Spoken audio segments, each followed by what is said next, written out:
नमस्कार. आज दसरा आणि दसऱ्यानिमित्त घरामध्ये पोळ्यांचं जेवण करायचं ठरलं होतं आणि छानपैकी त्याच्यासाठी पोळ्या म्हटलं की काहीतरी तोंडी लावायला पाहिजे. मग भजी तसेच पापड वगैरे तळलेले होते आणि वास तर एवढा सुंदर येत होता की कधी वाटत होतं खाईल आणि कधी होईल आणि कधी खाईल असं सर्वांना झालं होतं. सर्वजण वाट पाहत होते आणि पोळ्यासुद्धा छान बनवलेल्या होत्या मॅडमनी.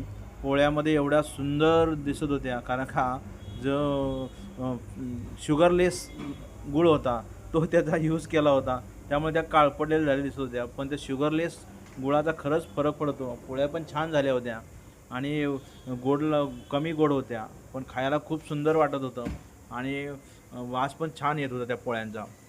त्यानंतर आमटी भात केलेला होता. प्रत्येक सणाला आपण आमटी भात केली, महाराष्ट्रीयन खाद्यच आहे म्हणायला लागेल ते, आणि खूप छान लागतं. पोळी पण फुगलेली होती. मॅडम म्हणते आमच्या पोळी फुगलेली एक फोटो काढा त्याचा. मग मी छान ते पाहिलं आणि फोटो काढण्याचा प्रयत्न केला, पण काही जमला नाही आहे. तरीसुद्धा छान फोटो आलेला आहे.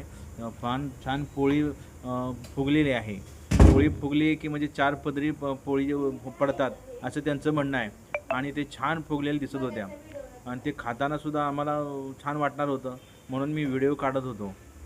तशा प्रकारे पोळ्या बनवल्या होत्या. 10-15 पोळ्या बनवल्या होत्या की जेणेकरून ते सर्वांना पुरतील अशा पोळ्याचं जेवण होतं आणि छान पोळ्या पण झालेल्या होत्या. अशा प्रकारे तुम्ही करा. बाय. तुम्हाला आवडलं तर लाईक करा, शेअर करा.